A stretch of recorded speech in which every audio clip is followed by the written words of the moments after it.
রিফাত এবার সাহেবাকে জোর করে নিজের কাছ থেকে ছাড়িয়ে নিয়ে দূরে ধাক্কা দিল। রাগে কপালে শিরা উপশিরা ফুলে উঠেছে রিফাতের। চোখ মুখ লাল রং ধারণ করেছে মুহূর্তেই। চোয়াল শক্ত, তার হাত মুঠিবদ্ধ করে সাহেবাকে কিছু বলতে যাবে তার আগেই চোখ পড়ল দরজার দিকে। রিফাতের বুক ধুক করে উঠল, মাথা ফাঁকা লাগছে তার। দরজার সামনে দাঁড়িয়ে আছে ইয়ানা, মুখ মলিন, চোখের কোণে পানি। রিফাতের দৃষ্টি এড়ালো না। রিফাতের মাথা যেন কাজ করা বন্ধ করে দিয়েছে এই মুহূর্তে। নিজেকে অত্যন্ত অসহায় লাগছে। কিন্তু মুহূর্তে ইয়ানার কিছু বাক্য শুনে রিফাত অবাক। Sorry to disturb you guys. আমায় নক করে আসা উচিত ছিল। আমার জন্য দাদু নাস্তা পাঠিয়েছে। আপনার জন্য দাদু নাস্তা পাঠিয়েছে, খেয়ে নিন, আমি আসি। মাথা নিচু করে তর্জনী আঙ্গুল দিয়ে নিজের চোখে পানিটুকু মুছে ঠোঁটে মিছে হাসি টেনে ইয়ানার কথাগুলি বলে টিফিন বক্সটা রিফাতের ড্রেক্সের উপর রেখে পিছন ফিরে চলে যেতে নিলে তার হাতে টান পড়ল। ইয়ানার বুক ছলাৎ করে উঠল। কান্নাগুলো দলা পাকিয়ে কণ্ঠনালীতে এসে হাজির হয়েছে। মনে হচ্ছে বুকের উপরে কেউ পাথর চাপিয়ে দিয়েছে। কিছুতেই নিজেকে ঠিক রাখতে পারছে না। এই মুহূর্তে এখান থেকে তার চলে যাওয়াই উত্তম। তার হাতের কবজি ধরা মানুষটিকে সে চিনতে ভুল করল না। পেছন ঘুরে তাকালো পর্যন্ত না, শুধু ধীর কণ্ঠে বলল, হাত ছাড়ুন। রিফাত যেন আরো জোরে চেপে ধরল। দাঁতে দাঁত পিষে সাহেবার উদ্দেশ্যে বলল, Get lost here from here. আচ্ছা, get lost from here right now. Otherwise, I will have to call security. I can't see you anymore. And you... কি লেগেছে উল্টা পাল্টা এগুলো? সাহেবা হাত মুঠো বদ্ধ করে ক্রুদ্ধ চোখে ইয়ানার দিকে একবার তাকিয়ে জোর কদম ফেলে কেবিন থেকে বেরিয়ে গেল। আর ধরাম করে দরজাটা চাপিয়ে গেল। রিফাত এবার চোখ বন্ধ করে রুদ্ধশ্বাস ছাড়ল। ইয়ানাকে এবার নিজের দিকে টেনে আনতে নিলে মেয়েটা যেন ফ্লোরের সাথে নিজের পাকে আটকে ধরে রেখেছে। এক চুলও এদিক ওদিক নড়ল না মেয়েটা। রিফাত বুঝল ইয়ানা তাকে ভুল ভেবেছে। ইয়ানার দু বাহু ধরে মেয়েটার সামনে দাঁড়িয়ে বলল, আসলে ইয়ানা যেন রিফাতের কথা শুনতে অত্যন্ত নারাজ। মাথা নিচু করে শান্ত কণ্ঠে বলল, আমি আপনার কোনো কথা শুনতে চাই না। আমার সামনে থেকে সরুন, আমায় যেতে দিন। Iyana please let me explain. Iyana চোখ মুখ কুঁচকে নিজেকে ছাড়াতে ব্যস্ত হয়ে বলল রিফাতের কাছ থেকে। সে কোনো রকম ভাবে রিফাতের কথা শুনতে চায় না। রাগ, কান্না, অভিমান, অভিযোগ সব মিলিয়ে ইয়ানাকে যেন অত্যাধিক বিধ্বস্ত লাগছে। অন্তরের অন্তঃস্থলে সৃষ্টি হয়েছে অসহনীয় ব্যথা। সজোরে নিঃশ্বাস ফেলছে ইয়ানা। সে কিছুতেই এই মানুষটার সামনে থাকতে চায় না। ধস্তাধস্তির এক পর্যায়ে ইয়ানা নিজেকে রিফাতের কাছ থেকে ছাড়িয়ে নিতে সক্ষম হলো। তারপর এক প্রকার ছুটে রুম থেকে বেরিয়ে যাওয়ার আগে রিফাত ইয়ানার সামনে এসে দাঁড়িয়ে তার কেবিনের দরজা লক করে ইয়ানাকে পাশের দেয়ালে শক্ত করে আটকে ধরল। ইয়ানার দু হাত নিজের এক হাতে মুঠিবদ্ধ করে তার কোমরের পিছনে চেপে ধরে, আর মেয়েটার পিঠে আরেক হাত জড়িয়ে নিজের সাথে মিশিয়ে ফেলে রিফাত। এখন তাদের মধ্যে কোনো ফাঁক নেই। রিফাতের ভারী নিঃশ্বাস ইয়ানার কপালে এসে পড়ছে। এদিকে ইয়ানা চোখ বন্ধ করে দাঁতের ফাঁকে ঠোঁট চেপে ধরে আছে। কান্না আটকানোর ব্যর্থ চেষ্টা চালাচ্ছে সে। থেকে থেকে গভীর নিঃশ্বাস টানছে ইয়ানা। রিফাতের এত সান্নিধ্যে থেকেও তার কোনো রকম অনুভূতি কাজ করছে না আজ। রিফাত ইয়ানার সমস্ত মুভমেন্ট অত্যন্ত সূক্ষ্ম নজরে পরখ করছে। রিফাত এবার ইয়ানার কপালে কপাল ঠেকাল এবং ভরাট কিন্তু নরম কণ্ঠে বলল, ইয়ানা আমায় একটু সময় দাও, আমি সবটা এক্সপ্লেইন করছি। Please Yana, just give me some time. রিফাতের এইরকম কথায় ইয়ানা ফুপিয়ে উঠল। মুহূর্তেই আগে জোড়া থেকে বেরিয়ে এলো উষ্ণ নোনা জল। দীর্ঘ প্রশ্বাস টেনে কম্পনরত কণ্ঠে বলল, আমায় যেতে দিন রিফাত, প্লিজ আমায় যেতে দিন। আমি এখানে আরও কিছুক্ষণ থাকলে আমি আপনার সাথে আরও বেশি জড়িয়ে পড়ব। আপনি কেন এই সম্পর্ককে এত এগিয়ে নিয়ে যাচ্ছেন? আমায় ছেড়ে দিন। ওই আপি তো ঠিকই বলেছে। কেন নিজেকে এই নামমাত্র সম্পর্কে জড়িয়ে রেখেছেন? আমায় ডিভোর্স দিয়ে দিন। ইয়ানার বলা শেষের কথাটি যেন রিফাতকে অশান্ত করে তুলল মুহূর্তেই। এতক্ষণ উবে যাওয়া রাগ আবার ও মাথায় চড়াও দিয়ে উঠল। শান্ত রিফাত যেন এবার লৌহ মানবের রং ধারণ করল। কপালে শিরা দৃশ্যমান চোয়াল শক্ত। চশমার আড়ালে ডাগর ডাগর আঁকিগুলো লাল রঙের আবরণে ঢাকা পড়েছে। ইয়ানাকে ছেড়ে এবার তার হাত দুটো দেয়ালে ঠেসে ধরল। আর নিজে ইয়ানার মুখের সামনে ঝুঁকে পড়ল। ইয়ানা চোখ বন্ধ করে আছে, মাঝে মধ্যে নাক টানছে মেয়েটা। আচ্ছা, ইয়ানার কথায় তারে তো রাগ লাগছে কেন? সে তো নিজেই এরকমটাই প্ল্যান করে দেশের মাটিতে পা রেখেছিল। তাহলে আজ এই অনুভূতি কেন? কেন এই রাগ? রিফাত একদম ইয়ানার ঠোঁটের কাছে নেমে এলো আর তাতে দাঁত পিষে বলল, সাহস বেড়েছে? কিছু বলছি না দেখে মাথা কিনে নিয়েছো? আর একটা বার ওই শব্দ মুখে আনলে মেরে ফেলবো। কথা বলার দরুন রিফাতের অধর বারবার ইয়ানার ওষ্ঠে আলতোভাবে স্পর্শ করে ইয়ানার শরীর শিউরে উঠছিল। সহসা ইয়ানা মুখ ঘুরিয়ে কণ্ঠ দৃঢ়ভাব করে কাপা স্বরে বলে, মেরে ফেলুন, আপনিও বাঁচবেন এই নামমাত্র সম্পর্ক থেকে, আর আমি আপনাকে মেনে নিলেও আপনি আমাকে কখনোই মানবেন না রিফাত। আর তার থেকে ভালো মুক্তি। আমি আপনার জীবনে শুধুমাত্র দায়িত্ব কর্তব্য হয়ে থাকতে চাই না রিফাত। আপনি তো আমার স্ত্রী হিসেবেই গণ্য করেন না, সেখানে আমাকে ভালোবাসা তো বিলাসিতা। এবার রিফাতের দিকে অনিমেষ দৃষ্টিতে তাকিয়ে হুট করে রিফাত ইয়ানাকে ছেড়ে দিয়ে সরে আসে। সত্যি বলতে সে বুঝে উঠতে পারছে না যে সে এখন ইয়ানাকে কি বলবে। রিফাত ভাষা হারিয়ে ফেলেছে, বাক্য পাখি উড়াল দিয়েছে, বাম হাত কপালে ঘষে চলেছে, নিজেকে খাপছাড়া লাগছে। এক আকাশ পরিমাণ ক্লেশে জর্জরিত রিফাত চোখ বন্ধ করে 2-4 বার রুদ্ধশ্বাস ছাড়ল। নিজেকে সংযত রেখে আবারও দুপা এগিয়ে গেল ইয়ানার দিকে। মেয়েটি তখনও দেয়ালের সাথে পিঠ লাগিয়ে গুটিসুটি হয়ে দাঁড়িয়ে আছে, নত যেন। চোখ দিয়ে তখনও সেই সূক্ষ্ম বাড়িকণা ঝরে পড়ছে। রিফাত জিভ দিয়ে ঠোঁট ভেজাল, আলগোছে ধরল ইয়ানার দুগাল, শান্ত স্বরে বলল, যা আমরা চোখে দেখি তা কি সব সময় ঠিক হয়? আর কানে শোনা? শুধুই একপাক্ষিক শুনেছো? একপাক্ষিক শুনলেও আর এক পেক্ষিকের উত্তর তো আমি জানি। কি জানো? এটাই যে রিফাত হোসেনের গলার কাটা ইয়ানা, যাকে সে উগরে ফেলতেও পারছে না আর না পারছে গিলে ফেলতে। আমার জন্য আপনার জীবন কেন অগোছালো হয়ে থাকবে? আপিটা আপনাকে ভালোবাসে, তাকে অ্যাকসেপ্ট করুন। ইয়ানার চোখ থেকে গড়িয়ে পড়া এক ফোঁটা পানি রিফাতের বৃদ্ধাঙ্গুল স্পর্শ করল। মেয়েটা কথাগুলো অত্যাধিক স্বাভাবিকভাবে বললেও তার মনের ভেতরে চলছে প্রলয়। কিছু দিনের মধ্যেই রিফাতকে সে আপন করে ফেলেছিল। যখন থেকে সে বুঝতে পেরেছিল বিয়ে নামক বন্ধনের অর্থ, তবে থেকেই সে রিফাতকে স্বামী হিসেবে গ্রহণ করেছিল। কিন্তু রিফাত হয়তো কখনোই এই সম্পর্কের কথা ভাবেনি বললে ভুল হবে। ভেবেছিল, কিন্তু সম্পর্ক টিকিয়ে রাখার কথা না, বিচ্ছেদের কথা। ইয়ানা কাঁপা কাঁপা হাতে নিজের গাল থেকে রিফাতের হাত সরিয়ে ফেলল, তারপর দ্রুত গতিতে বেরিয়ে গেল কেবিন থেকে। এদিকে রিফাত রীতিমতো হতভম্ব। ইয়ানার কথা বিস্ফোরণ নেই, তার শরীর স্পর্শ করেছে, রাগে ফেটে যাচ্ছে সে, শরীর কাঁপছে তার। উত্তেজনার প্রকাশ ঘটাতে পাশের টেবিলে সজোরে লাথি দেওয়া মাত্রই কাজ চূর্ণ বিচূর্ণ হয়ে ফ্লোরে আছড়ে পড়ল। তখনই কেবিনে প্রবেশ করল আহিল। ভ্রু কুঁচকে তাকিয়ে রইল রিফাতের পানে। কিছু মুহূর্ত আগে সে ইয়ানাকে চোখের জল মুছতে মুছতে বেরিয়ে যেতে দেখেছে, আর এখন রিফাতকে দেখছে এই অবস্থায়। তাহলে কি তাদের মাঝে কিছু হয়েছে? আহিল প্রশ্ন করতে গিয়েও চুপ থাকলো। এখন রিফাতের মতিগতি ঠিক নেই, তাই কিছুক্ষণ চুপচাপ থেকে নরম কণ্ঠে বলল, রিফাত, এমার্জেন্সি। রিফাত ঘুরে তাকালো, আহিলের দিকে রুদ্ধশ্বাস ছেড়ে ছোট্ট করে বলল, গোধূলি বেলার আগমন প্রায় শেষের দিকে। সূর্য মামা ঢলে পড়েছে, পাখিরাও ক্লান্ত হওয়ায় ফরমান জারি করে ফিরে যাচ্ছে নিজ নিরে। রিফাত নিজের কেবিনে বেসিন থেকে হাত মুখ ধুয়ে নিজেকে কিছুটা ফ্রেশ লাগছে। আজ সারাদিন ভীষণ রকম ব্যস্ত ছিল সে। ইয়ানার অশ্রুসিক্ত নয়ন তাকে ঝালাপালা করে রেখেছিল, নিজেকে সংযত রেখেছে পুরোটা সময়। ইচ্ছে করছিল সাহেবাকে নিজের হাতে খুন করতে। যদি রিফাতের জন্য এক খুন মাফ হতো, তাহলে সেই খুন রিফাত সাহেবাকে করত।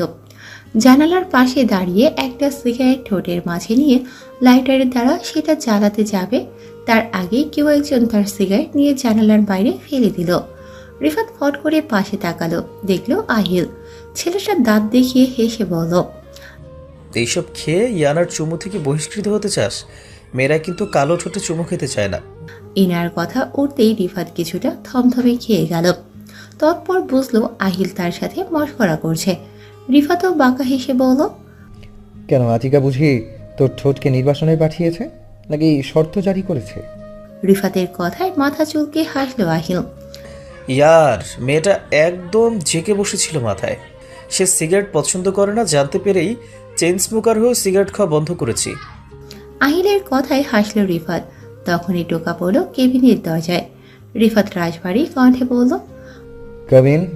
গরম ধোয়া ওঠানো কফি নিয়ে একজন ছেলে কর্মচারী কেবিনের ভেতরে ঢুকে ডেস্কের উপরে সেটিকে রেখে চলে গেল। আহিল এক মগ কফি নিজে নিয়ে অন্যটা রিফাতের দিকে বাড়িয়ে দিল।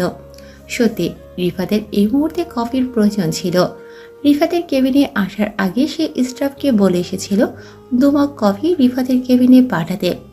এতদিনের বন্ধুদের আহিল জানে রিফাতের এখন কি প্রয়োজন। কফিতে চুমুক দিয়ে আহিলের দিকে তাকিয়ে বলল, আমি জানতাম না যে তুই এতটা অধৈর্যশীল। আহিল বুঝলো রিফাত কিসের কথা বলছে। আহিল বিস্তার হাসলো। পক হা করে গভীর নিঃশ্বাস ফেলে বলল, হারানোর ভয় রিফাত। প্রতিটা মুহূর্তে একটা আতঙ্কের মধ্যে থাকতাম। মনে হতো যদি আমি তাকে হারিয়ে ফেলি। আসলে আমি তোদেরকে বলতে চেয়েছিলাম, ভেবেছিলাম পারিবারিকভাবে সমস্ত কিছু সেটেল করে তারপর তোদেরকে বলবো আর কি। কিন্তু বিশ্বাস কর, ওকে যখন দেখতে যাই তখনই মনটা কেমন আনচান করে উঠছিল। তাই তো সেই দিনই বাবা মাকে রাজি করিয়ে কাজী ডেকে বিয়ে করে নিই। আসলে বিরহ কিংবা বিচ্ছেদ নিয়ে জীবন কাটাতে চাইছিলাম না। তারপর বিয়ের বয়সও তো হয়েছে, কতদিন আর কোলবালিশ নিয়ে ঘুমাবো। বলেই আহিল হেসে উঠল, সাথে রিফাতও। তারপর আহিল পুনরায় রিফাতের পানে তাকিয়ে কফিতে চুমুক দিয়ে বলল, এবার তোরটা শুনি। হোয়াট? দেখছি আমি ইয়ানা তোর কেবিন থেকে অস্ত্রসিক্ত চোখে কিভাবে বেরিয়েছিল, আর আমি ঠিক সেই সময় কেবিনে না আসলে আজ এই কেবিনের কোনো জিনিস আর আস্ত থাকতো না। ব্যাপার কি, খুলে বল। আহিলের কথায় রিফাত এক পকেটে হাত গুজে রুদ্ধশ্বাস ছাড়ল। আকাশবাণী তাকিয়ে বলতে আরম্ভ করলো আজকের সমস্ত ঘটনা। আহিল খুব গভীরভাবে রিফাতের সমস্ত কথা শোনে। মেয়েটা আমার কোনো কথাই শুনতে চায় না আহিল। এই কথাটি বলেই থামল রিফাত। আহিল রিফাতের সবকিছু শুনে মুচকি হাসে। রিফাতের কাজ চাপড়িয়ে বলে, boss, she is in love with you. Rifat চমকিয়ে তাকায় আহিলের দিকে। তার চোখ স্বাভাবিকের তুলনায় বড় আকার ধারণ করলো। ভ্রু কুঁচকে বলল, are you kidding with me? একদমই না। জানিস, মেয়েরা হয় একটু চাপা স্বভাবের, বরং একটু না অনেকটাই। অনেক মেয়েরা নিজের ফিলিংস বুঝে গেলেও তা প্রকাশ করতে পারে না। আর অনেক মেয়ে বুঝিয়ে উঠতে পারে না যে তাদের অনুভূতিটা সামনের মানুষটার জন্য আসলে কি। ইয়ানা এসব মেয়েদের মাঝেই পড়ে। তোকে অন্য মেয়ের সাথে আলিঙ্গনে আবদ্ধ দেখে তার জন্য এক রাগের সৃষ্টি হয়েছে। অত্যধিক জেলাস ফিল করে তোকে ওই ধরনের কথা বলেছে। এমনভাবে বলছিস যেন তুই মেয়েদের ওপর পিএইচডি করেছিস। আহিল একটু হাসলো, থেমে বলল, মা বলে পুরুষ মানুষদের যেরকম ভালোবাসা ভয়ঙ্কর, তেমনি নারীদের ভয়ঙ্কর ঘৃণা। পুরুষ মানুষেরা যেরকম সহজে কাউকে ভালোবাসতে পারে না, তেমনি নারীরা কাউকে সহজে ঘৃণা করতে পারে না। আর তারা যখন কাউকে ঘৃণা করতে শুরু করে তখন পুরো কায়নাত লণ্ডভণ্ড করে দেয়। রিফাত, ইয়ানার ঘৃণার পাত্র হওয়ার আগে, তাকে হারিয়ে ফেলার আগে মেয়েটাকে আঁকড়ে ধর। ভুলে যাবি না যে আল্লাহ তাআলা সবাইকে সেকেন্ড চান্স দেয়। আর সেই সুযোগটা পেয়েও যদি কেউ কাজে লাগাতে না পারে, তাহলে তার থেকে বড় অভাগা দ্বিতীয় কেউ নেই। আহিল, তুই ভালো করে জানিস ভালোবাসা আমার দ্বারা সম্ভব নয়। আমি তোকে ভালোবাসতে বলিনি, বলেছি মেয়েটার অপ্রকাশ্য ভালোবাসাকে স্বীকার কর। যা, বাড়ি গিয়ে মেয়েটার রাগ ভাঙা। অত্যধিক দেরি হওয়ার আগে সব ঠিক কর। আফসোস করার আগে কাছে টেনে নেয়, পরে কিন্তু পস্তানো ছাড়া কোনো উপায় পাবি না। রিফাত, ইয়ানার ঘৃণার পাত্র হওয়ার আগে, তাকে হারিয়ে ফেলার আগে মেয়েটাকে আঁকড়ে ধর। ভুলে যাবে না, আল্লাহ সবাইকে সেকেন্ড চান্স দেয়। আর সেই সুযোগ পেয়েও যদি কেউ কাজে লাগাতে না পারে, তাহলে তার থেকে বড় অভাগা দ্বিতীয় কেউ নেই। এতক্ষণ রিফাতের কফিটাও শেষ। বাহিরের অর্ধ চাঁদের দিকে তাকিয়ে রিফাত এক গভীর নিঃশ্বাস ছাড়ল। সে যে কোনো একটা গোলক ধাঁধায় ফেসেছে, সেটা সে খুব ভালো করে উপলব্ধি করতে পেরেছে। মেয়েটা যে আর জীবনযাত্রায় এক অভ্যাসে পরিণত হয়েছে। হ্যাঁ, অভ্যাস। কারণ তার দ্বারা যে দ্বিতীয়বার ভালোবাসা হবে না। আহিলের সমস্ত কথা ফেলার মতো নয়। ইয়ানার জন্য মনটা কেমন অশান্ত হয়ে আছে তার। একটা পলক মেয়েটা দেখার জন্য আঁখি বিদ্রোহ ঘোষণা করছে। কারা বলে বন্ধুই নাকি চরম শত্রু? তারা হয়তো আহিলকে দেখেনি। আজ রিফাত সন্তুষ্ট আহিলের মতো একটা বন্ধু পেয়ে। আহিল রিফাতের হাতে গাড়ির চাবি ধরিয়ে দিয়ে বলল, শুনেছি আতিক আর ইয়ানা একে অপরের জান। আতিকা সুখে থাকলে ইয়ানা সুখে থাকবে, আর ইয়ানা সুখে থাকলে আতিকাও সুখে থাকবে, আর তাদের সুখে রাখার দায়িত্ব আমাদের। তার মানে এতগুলো কথা বললি আতিকার সুখের জন্য? হুম, বন্ধুর ক্লেশ কামানোর জন্য। রিফাত আহিলের কথায় মুচকি হাসি দেয়। ছেলেটা যে আতিকার মায়ে গভীরভাবে লিপ্ত হয়েছে তা রিফাত খুব ভালোভাবে বুঝতে পারল। রিফাত আর দাঁড়ালো না, আহিলকে বাই বলে বেরিয়ে গেল নার্সিং হোম থেকে। এদিকে আহিল সামান্য হেসে রিফাতের যাওয়ার দিকে তাকিয়ে বলল, চান্দু, তুমিও যে ইয়ানার ভালোবাসায় ডুব দিয়েছ, শুধু উপলব্ধি করতে বাকি। ব্যাপার না, সেটাও হয়ে যাবে। বউ, একটু নিচে আসবে? তোমার স্বামীর অধিকার আগ্রহে তোমার অপেক্ষায় আছে। মুঠোফোনের ওপাশ থেকে আহিলের এইরকম কথা শুনে আতিকা চমকে উঠল, গাল লাল হয়ে গেল মুহূর্তেই। ছুটে গিয়ে ব্যালকনি থেকে দেখলো আহিলের গাড়ির ভেতরে বসে তার দিকেই তাকিয়ে আছে। কানে ফোন, উস্কো খুস্কো চোখ, চোখে মুখে পরিশ্রান্ত ভাব। আতিকা নিজেকে সামলে বলল, ভেতরে আসুন, আম্মু আব্বু খুশি হবে। না, আজ না, পরে। তুমি আসো, I am waiting. Ahil phone কেটে দিল। আতিকা দীর্ঘশ্বাস ফেলে আয়নায় নিজেকে একবার দেখে দৌড়ে নিচে চলে গেল। মেন দরজা খোলার আগে পেছন থেকে আতিকার মা বলে উঠল, কোথায় যাচ্ছিস এখন? আতিকা ভরকে গেল, আমতা আমতা করে বলল, আসলে উনি মানে আহিল এসেছে বাহিরে। আল্লাহ, তা ভিতরে ডাকবি না? জামাই মানুষ এভাবে বাইরে থেকেই চলে যাবে, ব্যাপারটা কেমন নয়? আমি বলেছে পরে আসবে। আতিকার মা কিছু বুঝে বলল। আচ্ছা, তুই যা তাহলে। এতক্ষণ লজ্জায় মরে যাচ্ছিল আতিকা। মায়ের সামনে কিভাবে বলল সে এই ধরনের কথা। ছুটে বেরিয়ে গেল বাড়ি থেকে। গুটি গুটি পায়ে গাড়ির কাছে আসতেই আহিল দরজা খুলে আতিকাকে টেনে নিচের কোলে বসিয়ে দরজা বন্ধ করে দিল। আতিকা চমকে উঠে আহিলের গলা জড়িয়ে ধরল। আহিল ঠোঁট কামড়ে হেসে আতিকার কোমর জড়িয়ে টেনে ধরল নিজের সাথে। এরকম কে করে? ভয় পাইয়ে দিয়েছিলেন। দেখছিলাম ভয় পেলে তোমায় কেমন লাগে। আতিকা নতজানু হয়ে থাকলো কিছুক্ষণ, তারপর আহিলের দিকে আবেগী দৃষ্টিতে তাকিয়ে বলল, বেশি ক্লান্ত? ক্লান্তি দূর করতেই তো এখানে আসা। আপনি ডক্টর আর ক্লান্তি দূর করতে এসেছেন আমার কাছে? আহিল উত্তর দিল না। চোখে মুখে এক আলাদা একটা ভাব তার। প্রিয়তমাকে কাছে পেয়ে কোনো পুরুষ নিজেকে সামলে রাখতে পারে? আহিল এক হাত দিয়ে আতিকার ঘাড় সমেত গাল স্পর্শ করতেই আতিকার চোখ নামিয়ে আহিলের গলার খামচিয়ে ধরে।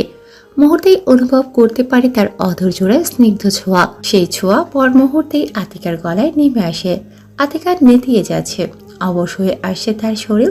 ছোট ছোট ব্যথায় আতিকা কেঁপে উঠছে বারবার। রিফাত ড্রয়িং রুমে প্রবেশ করতেই দেখল তার বউয়ের জন্য বিয়ের সম্বন্ধ এসেছে। ড্রয়িং রুমে বসে থাকা প্রতিটা মানুষের দৃষ্টি দরজার পানে, যেখানে রিফাত দাঁড়িয়ে। তার ললাটে ভাঁজযুক্ত সরু চোখের তীর ড্রয়িং রুমের মানুষদের দিকে। হয়তো বোঝার চেষ্টা করছে যে এখানে হচ্ছেটা কি। রিফাতের চোখ গিয়ে ঠেকে সিঙ্গেল সোফায় বসে থাকা সিয়ামের ওপর, যে কিনা শান্ত দৃষ্টিতে তার দিকেই চেয়ে আছে। এদিকে ইব্রাহিম সাহেব আর আফতাব মিয়া একে অপরের দিকে তাকাচ্ছে।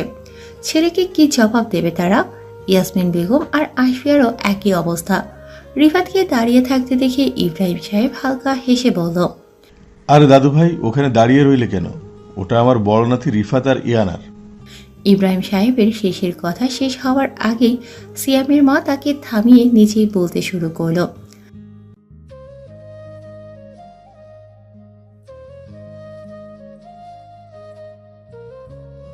সিয়ামের মায়ের কথায় আলেয়া চোখ উল্টে কপাল চাপড়ালো। এদিকে রিফাত এক ভ্রু নাচিয়ে বুক ফুলিয়ে নিঃশ্বাস নিয়ে এগিয়ে এলো। ভেতর ভেতর থেকে ফুঁসছে রিফাত। চোয়াল শক্ত, কিন্তু ঠোঁট কাঁপিয়ে একটা বাক্য উচ্চারিত করল না। বাম হাত মুঠো করে কিছুটা দূরে কোণঠাসা হয়ে বসে থাকা ইয়ানার দিকে তাকালো। মেয়েটা যেন জগতের বাহিরে তলিয়ে গেছে। কেমন চুপচাপ বসে এক দৃষ্টিতে তাকিয়ে আছে ফ্লোরের দিকে। রিফাত যেন চোখ দিয়ে ইয়ানাকে ঝলসে দিয়েছে। এবার শোনা গেল সিয়ামের মায়ের কণ্ঠস্বর। তিনি অত্যন্ত নমনীয় স্বরে আফতাব মিয়ার দিকে তাকিয়ে বলতে আরম্ভ করলেন,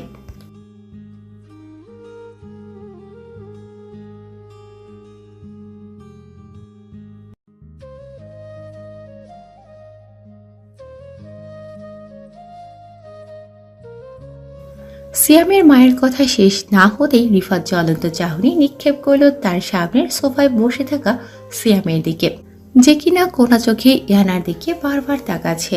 রিফাতের সর্বাঙ্গ কেঁপে উঠল, মনে হচ্ছে সিয়ামকে এখানে মেরে আধমরা করে ফেলতে। কপালে শিরা দৃশ্যমান হচ্ছে ধীরে ধীরে, মুখ ধরফর করে উঠল তার।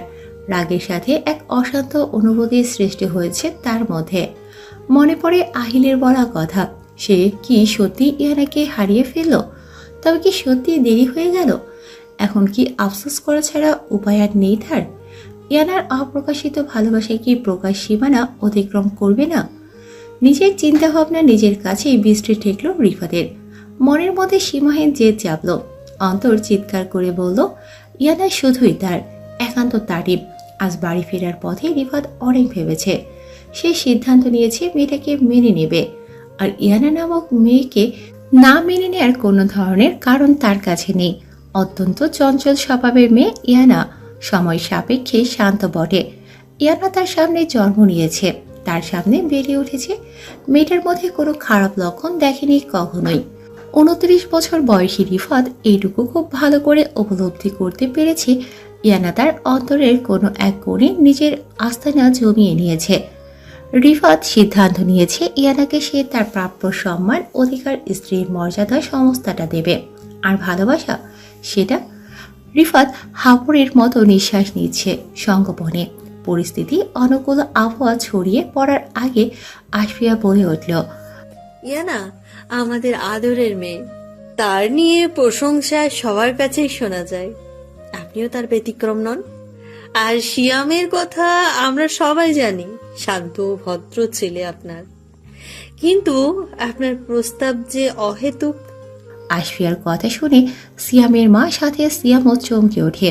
তিনি হাসার চেষ্টা করে বলেন,